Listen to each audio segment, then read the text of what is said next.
Você conhece alguém ou tem algum amigo que só sabe pedir, que quando encontra você não consegue desenvolver uma conversa sem pedir alguma coisa?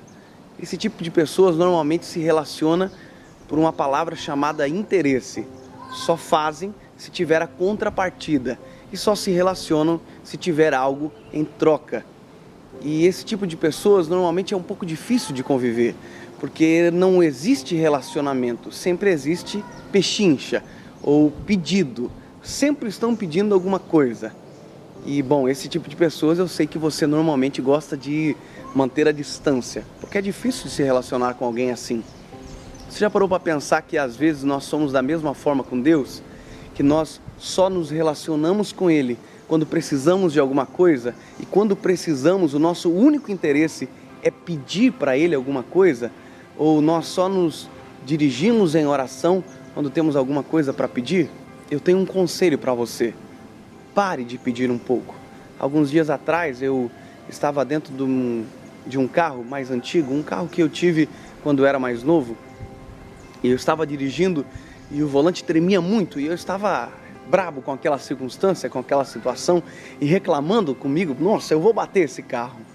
E aí eu me lembrei que hoje eu já tenho um outro carro, graças a Deus, melhor. Mas quando me lembrei do carro melhor, eu também me lembrei que eu nunca pedi nenhum carro para o Senhor. Nunca parei alguns minutos da minha oração para falar: Deus, eu queria um carro novo, ou eu queria um carro melhor. E quando pensei e cheguei a essa conclusão, perguntei para o Espírito Santo: olha, Senhor, por que o Senhor me deu esse carro se eu nunca te pedi?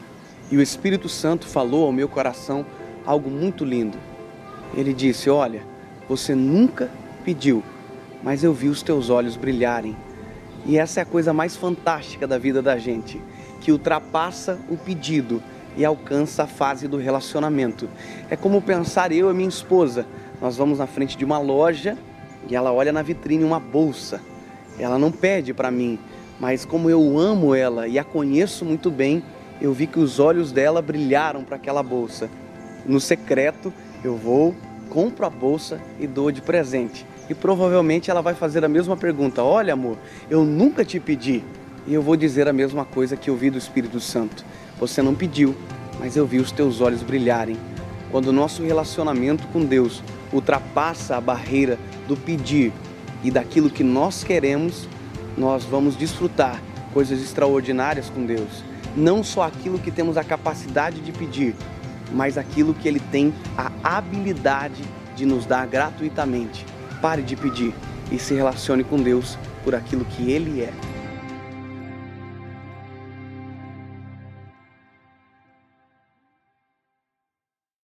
Fala, meu lindo!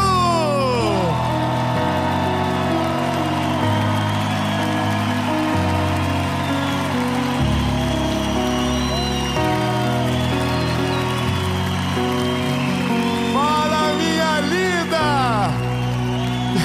Meu Deus, que coisa linda! Glórias ao nome de Jesus, maravilhoso, dono de tudo, perfeito em tudo que faz.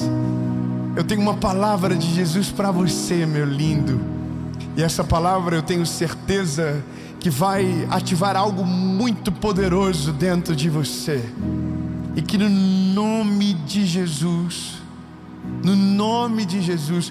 coisas que estavam pausadas na sua vida, realidades muito distantes, o Senhor vai trazer através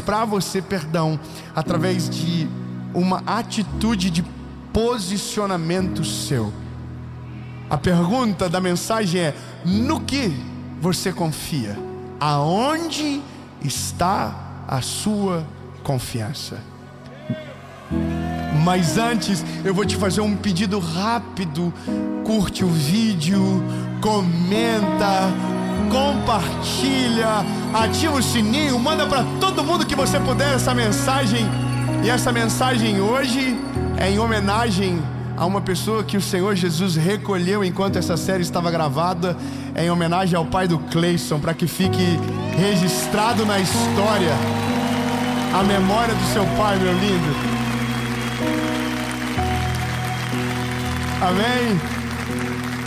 Que você vá longe, que o nome de Jesus seja glorificado através de você, e que o Espírito Santo, que é maravilhoso, conselheiro, conforte o teu coração e te prepare para uma estação extraordinária. Amém? E você? Vamos pro vídeo.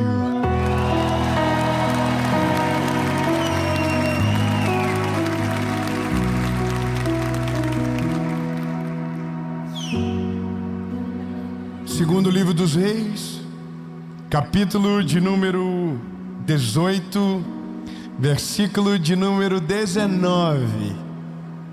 Aleluia.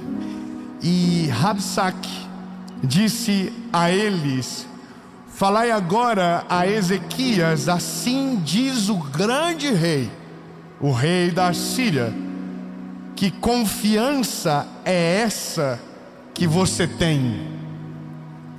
No que você confia? Aleluia. Fala para quem está perto de você. Vai chegar um dia que os teus adversários vão ficar desacreditados, que mesmo enquanto tudo está dando errado, você segue olhando para Jesus, confiando nele.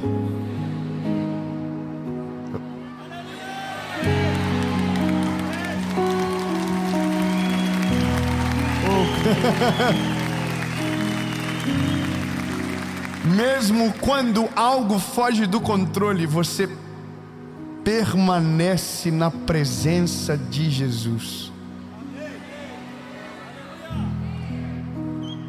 Ai, ai, ai, tá difícil. Ai, Jesus, me ajuda, irmão. Eu vou te falar uma coisa.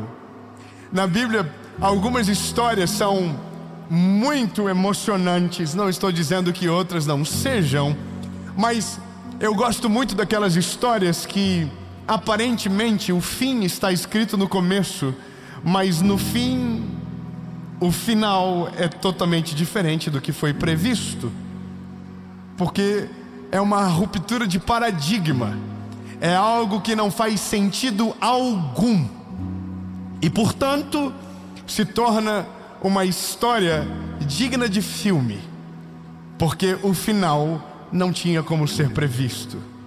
Eu vou te contar uma história rápida de um homem chamado Ezequias. Ezequias é um dos grandes reis do Velho Testamento que Deus levantou. Quando você lê a história dos reis que passaram no Velho Testamento, você vai ver que existem algumas diferenças, ou talvez uma principal. Existem reis que viraram as costas para o Senhor, e existem reis que não esqueceram de Deus e dos seus mandamentos. Portanto, nos seus reinados as consequências apareceram.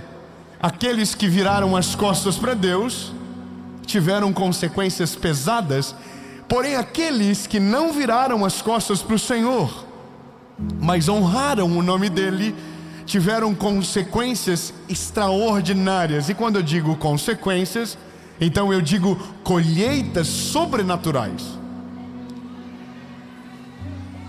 3 aleluias. Eu vou dizer para que você entenda: vale a pena ser fiel. Vale a pena ser fiel. Eu vou falar até alguém dar um glória a Deus bem alto. Vale a pena ser fiel a Ele.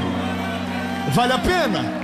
Então agora, compreendendo isso, nós entramos na história de Ezequias. E Ezequias era um homem fiel a Deus. Aleluia. Só que fidelidade não significa que você não terá lutas. Fidelidade não significa que você será inerte aos problemas da vida. Fidelidade não te tornará imune dos dramas da nossa história. Mas fidelidade te dará um final diferente do esperado. Tá bom, 3 améns eu vou melhorar, eu prometo. A Bíblia vai dizer que Ezequias era um homem fiel ao Senhor. Ele restaurou o templo de adoração ao Deus de Israel. ele destruiu os ídolos daquele tempo. Portanto, o que ele fez agradou ao Senhor. Só que nesse mesmo período em que esse homem reinava, um inimigo muito grande se levantou, e o nome dele era Senaqueribe, rei da Assíria. Imagine comigo, a Síria era como se fosse o maior poder bélico do nosso tempo agora, e Jerusalém, que era governado por Ezequias, era um lugar pequeno com uma força bélica limitada. E essa é a história. A Bíblia vai dizer que a Assíria está numa corrida de domínio violenta, e então ele começa a atacar todos os lugares ao entorno de Jerusalém. Judá é sitiada, Laquis é sitiada. Portanto, ainda uma cidade está de pé. Qual é a cidade? A cidade a qual Ezequias reina. Eu vou melhorar. Todas as cidades estão destruídas, mas ainda uma permanece de pé. Todos os reis foram subjugados, porém ainda um resta de pé. Não, eu vou melhorar. Enquanto todos fracassam, enquanto todos se destroem, o fiel permanece de pé. Não, eu vou melhorar. Enquanto todos, para todos está dando errado, para um, o dado da pesquisa ainda não se tornou um fato. O grande não vence sobre o pequeno, o maior não derrota o menor, o forte não venceu o fraco, porque o fraco tem um segredo que o torna forte. Ah não, lindo, eu preciso que você renove a tua força urgente. O forte não tem poder sobre o fraco, porque o fraco tem o segredo, e o segredo tem o nome, e esse nome o tornou forte.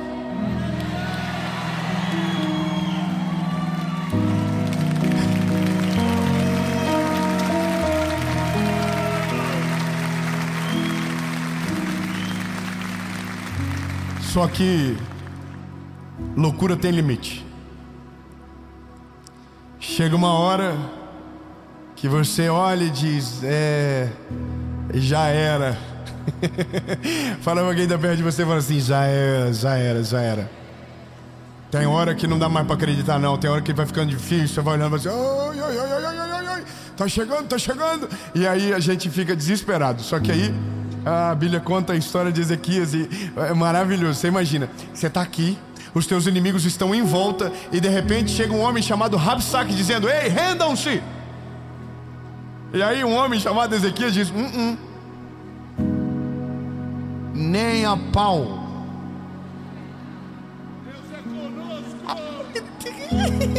Não, irmão, pelo amor de Deus, tá todo mundo dizendo assim: não vai dar certo, desiste dessa varada, você vai ser destruído pela estatística, não vai rolar pra você. Aí um se levanta e diz: nós não vamos parar, nós não vamos desistir, nós não vamos abandonar o barco, nós não vamos correr da batalha, nós não vamos fugir da guerra, nós não vamos sucumbir, nós vamos permanecer de pé.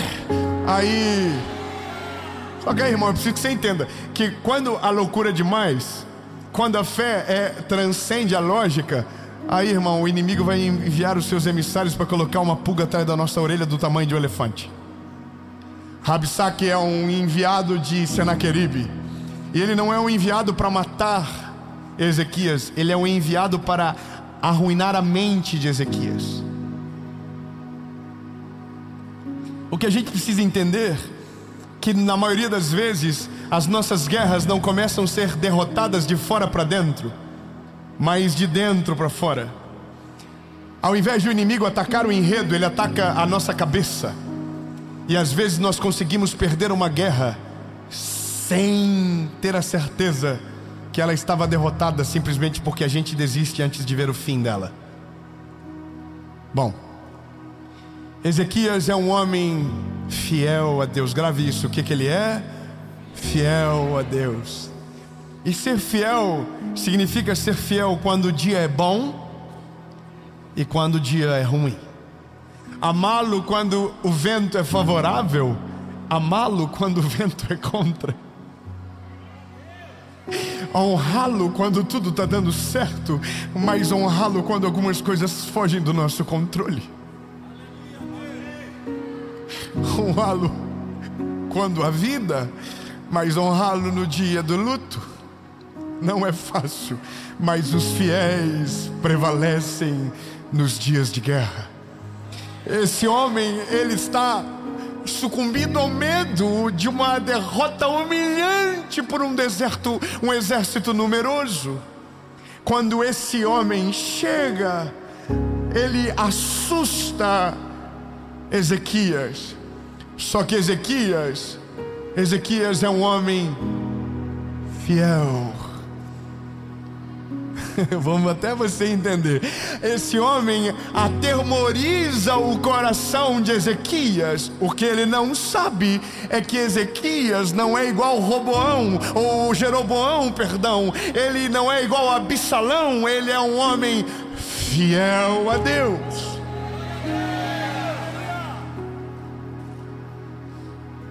Amém. Estou contente a partir de agora. Então esse homem, perante o caos, toma uma decisão. Pergunta: qual é? Então vamos de novo. Tudo que é ensaiado fica melhor. No meio do caos, no meio da guerra, no meio de uma morte iminente, Ezequias toma uma decisão. Procura o Deus de Israel.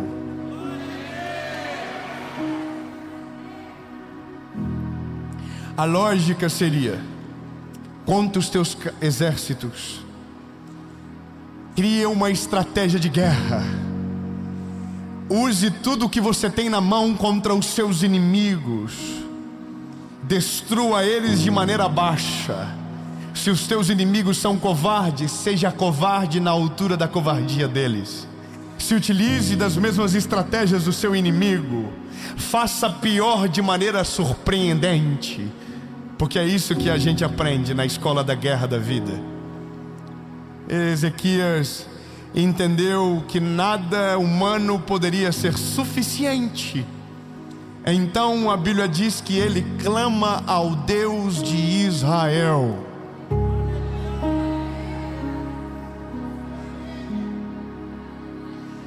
Ezequias, por que você ainda está de pé? Aonde está a vossa confiança? E aí Ezequias tem a resposta na postura que toma: minha confiança está no Deus de Israel.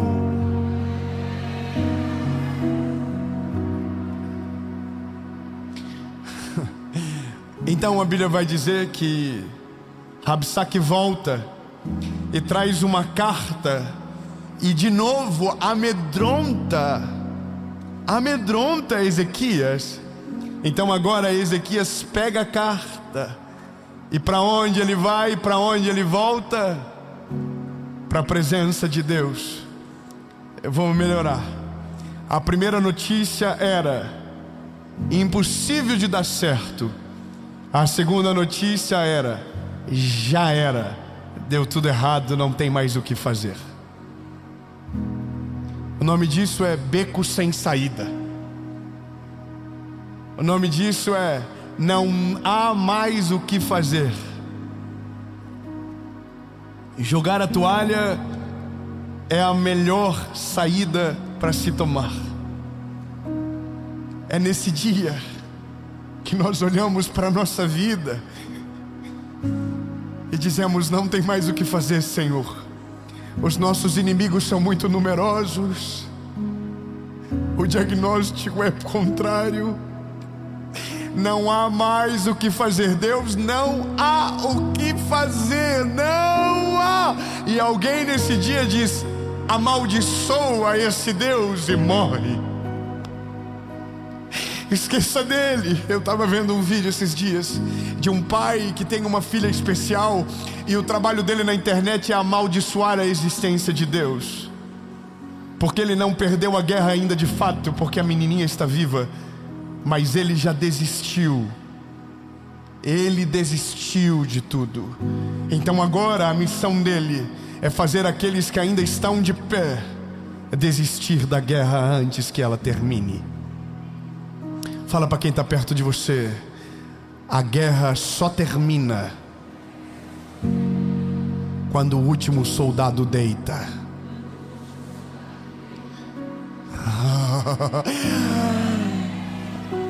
Ai, meu Deus do céu da minha alma, vai ficar difícil agora, porque então está claro que a guerra é iminente e a derrota vai chegar. Então Ezequias volta para a presença de Deus, apresenta a carta que recebeu e diz a Deus: Deus, já era. Essa é a realidade. Só que a Bíblia diz que ele faz algumas coisas grave.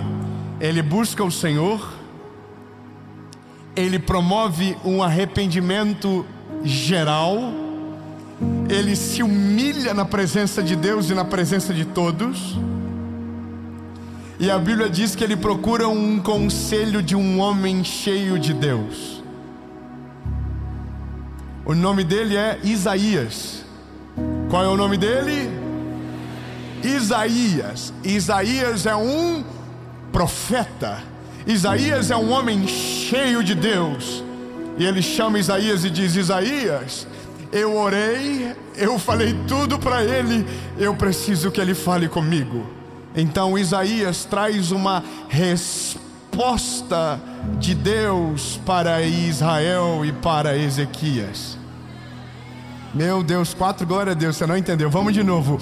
Há uma guerra iminente, a derrota é certa, mas um homem permanece fiel, procura Deus na sua oração, se arrepende e traz um homem cheio de Deus para ouvir a voz do Eterno. O nome dele é Isaías, e Isaías trouxe uma resposta de Deus sobre Israel.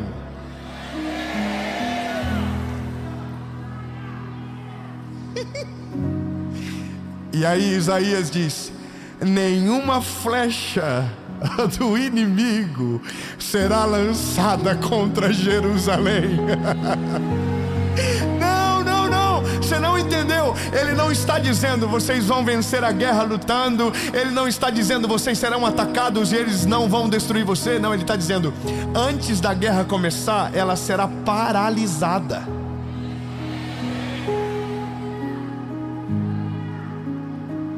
Meu Deus, deve estar todo mundo vivendo dias maravilhosos, ninguém está enfrentando problema agora, porque se você tivesse, eu já estaria correndo, indo embora daqui dizendo: Deus, eu estou buscando a tua presença, eu vou permanecer fiel. Levanta um homem cheio do Espírito Santo, que não me dê conselhos que me destruam, mas que me leve para essa fé inabalável, que me faça permanecer na tua presença.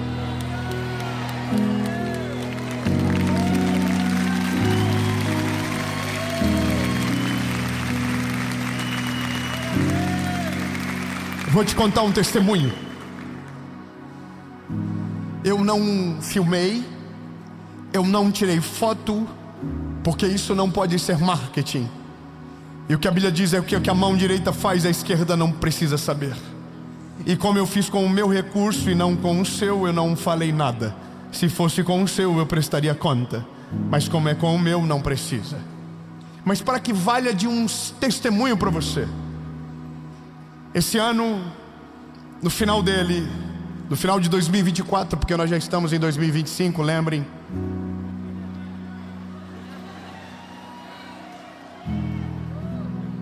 Você tem noção que você está em 2024 ouvindo que os outros vão vir em 2025? Você já está aqui, você já está 3 meses na frente já, meu lindo.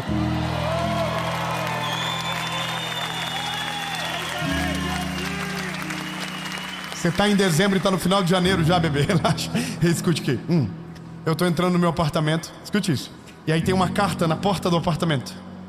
E essa carta era para qualquer morador que passasse por aquela porta. E adivinha quem passou? Foi eu. Pego a carta, é uma menina que escreve em nome do irmão autista de 4 anos. Esse irmão é um menininho especial que o sonho dele é ter uma bicicleta. E a menininha narra toda a história da família. A mãe é uma mãe solo, que tem 3 filhos, paga o tratamento da criança, não tem dinheiro de comprar uma bicicleta para ela. A mulher, essa família não sabe quem mora lá, não sabe quem eu sou, e está tudo perfeito, maravilhoso. Eu entro dentro de casa, falo com a minha esposa: olha o que eu vi aqui, não vou aguentar, vamos ter que ligar. Pego o telefone, tem um número, ligo, a família atende, uma mulher atende. Eu falo: oi, tudo bem? Meu nome é Dave, eu recebi uma carta da sua filha. E aí a mulher diz: eu não me acredito. O que o senhor quer? Eu falei: eu quero ajudar o que vocês pediram na carta. Calma, que é só a primeira parte. Aí ela começa a chorar e ela diz: meu filho, é o sonho dele e tal. Tudo muito simples de resolver. Compramos a bicicleta, compramos presente para as 2 filhas, uma de 15 e outra de 12. Sabe qual que era o sonho das meninas? Um penal e uma mochila. E a outra um kit de maquiagem. Tá vendo? Tem gente que está dizendo: o dia que eu for rico eu vou ajudar muita gente. Você não precisa ter muito para fazer. Basta você estar no lugar certo, na hora certa, com o coração disponível. Se você for fiel e generoso, Deus faz muito com o pouco que você tem. E lembre-se, se você for fiel no pouco, Ele te colocará sobre muito. Minha esposa falou: vou no mercado, amor, vou comprar tudo o que eu quero para nossa casa, só que a gente vai levar na casa deles. Minha esposa comprou comida para 3 meses lá. Irmão, tudo de que é gostoso, que a gente ama, a gente comprou. Minha esposa comprou. Colocamos tudo no carro, chegamos lá. Entro na casa dela. A casa, irmão, era do tamanho desse tapete do palco, a área social da casa. Pequenininha, tudo organizado. Me deu uma alegria de ver aquilo. Sabia que havia zelo, sabia que havia, cuidado, tudo organizado. Cortininhas na frente do armário de comida, os brinquedos todos organizados. Quando essa criança me viu, ela é uma criança autista não verbal, mas ela fala. Não, você não entendeu o que eu acabei de dizer. O diagnóstico diz uma coisa, a realidade diz outra. Calma que vai chegar no testemunho. Eu dou tudo para ela. Descarregamos na casa, bicicletas, brinquedos, os presentes para ela. Minha esposa comprou também e tal. E nós super felizes. E aí ela diz: muito obrigado por vocês terem feito isso por mim. Aí eu falei: minha linda, não é nós que estamos fazendo. Nós somos instrumentos de um Deus que está cuidando de você. É o Senhor que está olhando para vocês. E aí a lágrima dela começou a correr e ela disse: muito obrigado por falar isso para mim. Eu estou tão decepcionada com pessoas de Deus. Ela pediu para um pastor orar para que o filho dela seja curado. E o homem disse que Deus não cura crianças de autismo.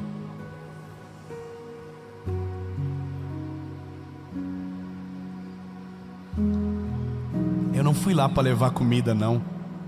Deus podia usar qualquer outro. Eu não fui lá para levar uma bicicleta. Deus podia usar qualquer outro. Mas eu fui lá para dizer para ela que Deus é poderoso para curar qualquer enfermidade. Que não há diagnósticos que possam paralisar o poder de Deus. Que não há nada que Ele não possa fazer. Que não há absolutamente nada impossível para Deus. Não há nada. Eu não sei o que você ouviu, eu não sei de que maneira o Evangelho foi apresentado para você, mas o Evangelho que eu creio, o Evangelho que está na palavra diz: porque para Deus nada é impossível. Então, meu lindo, esqueça todas as outras vozes e escute apenas essa: não há nada que Deus não possa fazer, não há milagre que Ele não possa operar, não há diagnóstico que Ele não possa reverter, não há absolutamente nada que tenha o poder de paralisar o poder de Deus sobre a sua vida. Se você dobrar os seus joelhos e com fé clamar aos céus, o Deus que você serve é poderoso para responder a tua oração, e Ele faz muito além do que nós podemos pensar ou imaginar.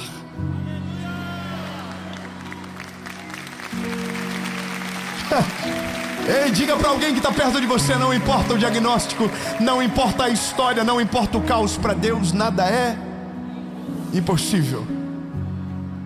Eu terminei orando por aquele garotinho que estava tão feliz com a bicicleta que não conseguia parar.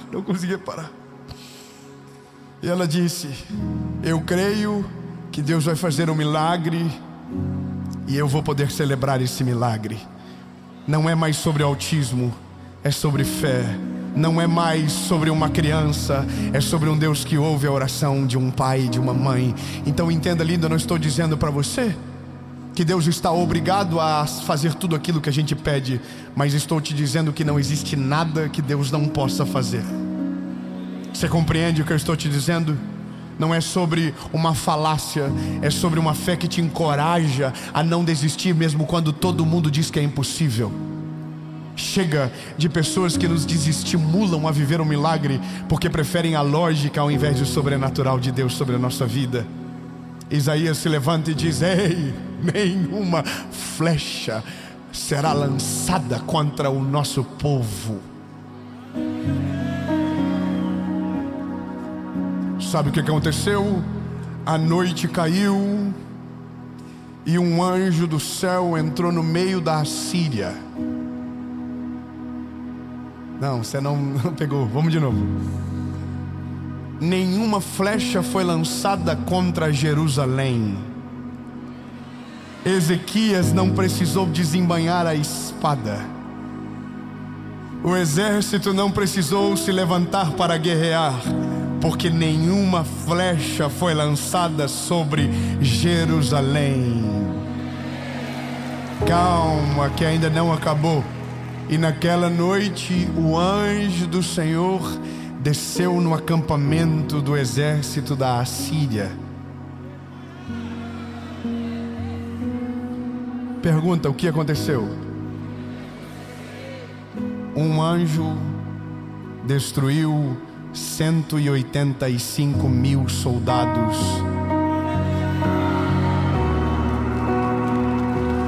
Não, irmão, peraí, não, é possível. Se fosse 300, ia aparecer com filme. Aí vocês iam dizer: nossa, já vi num filme.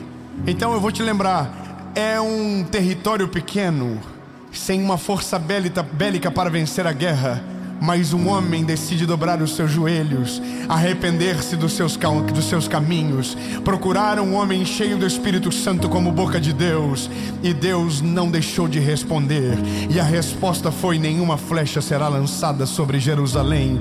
E naquela noite um anjo destruiu um exército de 185 mil soldados.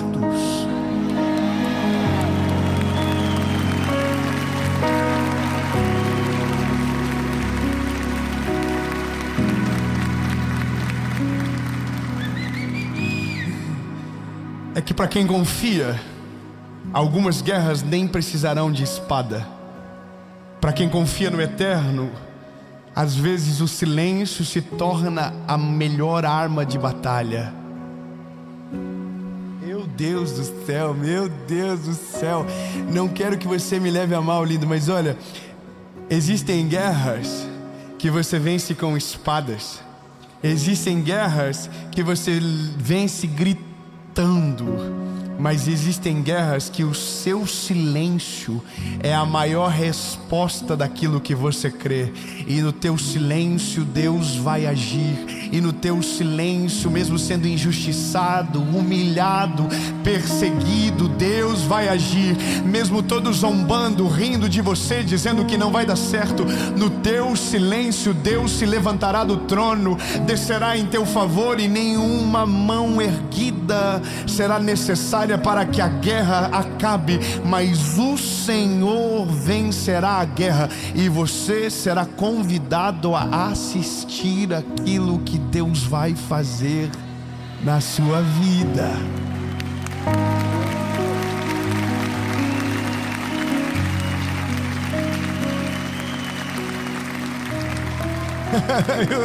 Eu tenho uma palavra para acabar.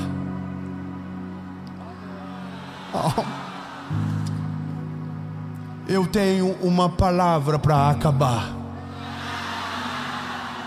Essa palavra é para você que confia no Senhor, que crê de todo o coração que Ele tem poder para fazer coisas improváveis, impossíveis, mas que está cansado de esperar. Para você que os teus olhos parecem distantes do milagre, há uma promessa para você. Pergunta: qual é? Isaías capítulo 40 versículo 31. Para aqueles que esperam no Senhor. Não, eu vou melhorar. Não é possível. Não, irmão, nessas horas era para estar gente pendurado naquelas luzinhas lá do teto agora, voando. Eu acabei de dar uma palavra sobre você, dizendo que para aqueles que confiam existe uma promessa inabalável.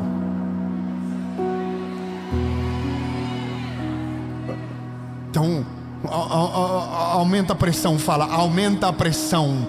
Aumenta a pressão, fala, você não vai celebrar, você vai voar da cadeira agora. Avisa, já avisa. Porque às vezes tem alguém cansado perto de você que nem tá falando mais nada contigo, mas fala, é pra você. Sacode, ele fala, é pra você, Deus vai falar com você agora. Talvez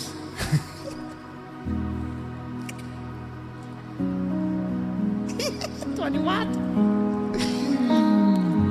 É lindo, talvez você confia no Senhor, talvez você espera nele, mas porque demorou muito para acontecer, você está cansado.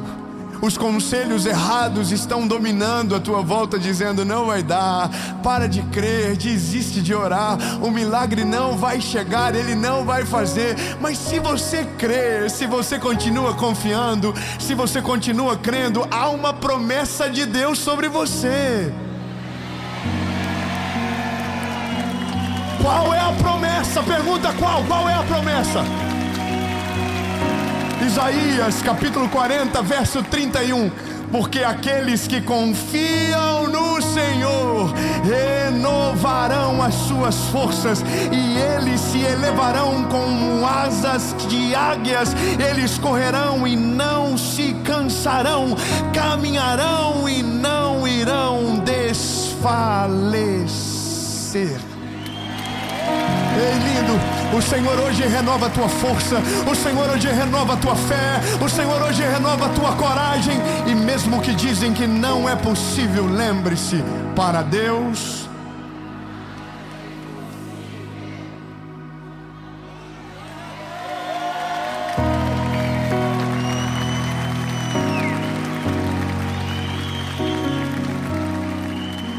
e de repente estão dizendo que existem coisas que a gente não pode orar mais. E de repente estão dizendo que algumas enfermidades Deus não tem o poder de curar, que é melhor aceitarmos o diagnóstico e seguirmos em frente. Mas eu estou aqui, meu lindo, em 2025 para você, para dizer que o mesmo Deus que fez no Velho Testamento, no Novo Testamento, ainda faz no nosso tempo e na nossa geração. Aonde está a sua confiança? Vou perguntar de novo. Aonde está a sua confiança? Então por ele se levante.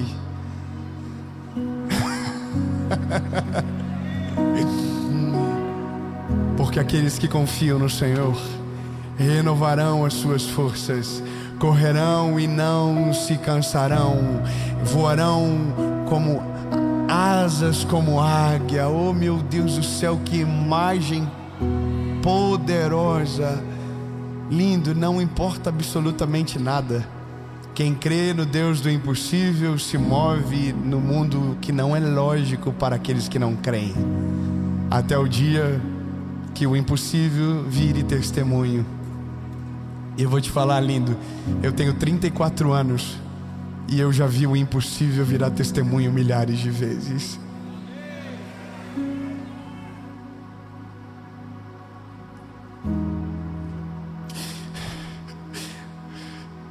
Eu errei, me equivoquei sobre algo. A mãe do garotinho não falou sobre o autismo dele, mas sobre um diagnóstico de epilepsia. E quando essa mensagem for ao ar, ela vai ter refeito o exame novamente.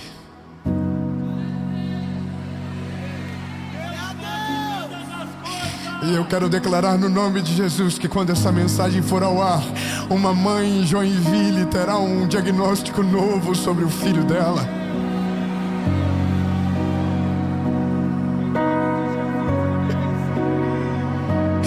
Jesus, nós declaramos agora saúde completa sobre a vida daquele garoto do Ravi. Jesus, nós oramos agora que nenhum diagnóstico terá o poder para paralisar a história desse menino, Jesus. Se disseram que ele não iria falar e agora ele está falando, eu quero declarar que a epilepsia não haverá mais e que o cérebro dele estará perfeito e que o teu nome será glorificado em nome de Jesus.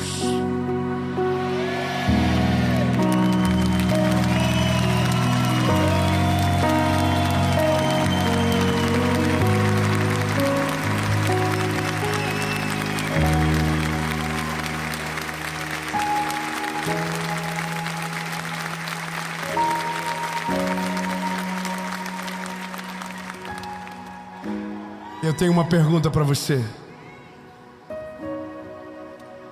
Essa pergunta é para você que está em casa e é para você que está aqui. Nós só confiamos no Deus que entregamos o nosso coração. Meu convite para você é para que nós terminamos esta palavra com uma entrega total sua, de todo o teu coração, de toda a tua vida. Reconhecer que você é o pecador que Ele foi para a cruz para salvar.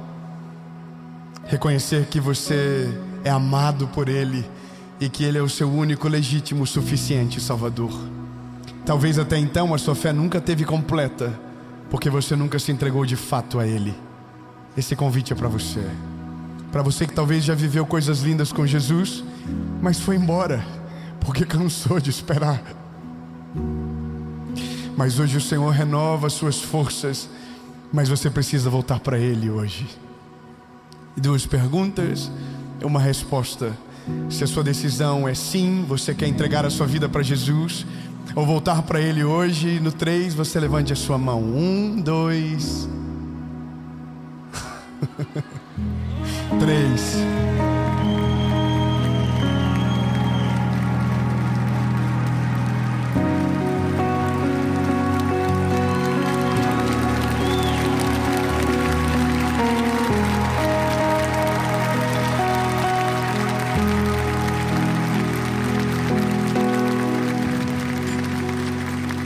Você tomou a decisão na sua casa, onde você estiver, deixa nos comentários que você tomou essa decisão e nós vamos orar.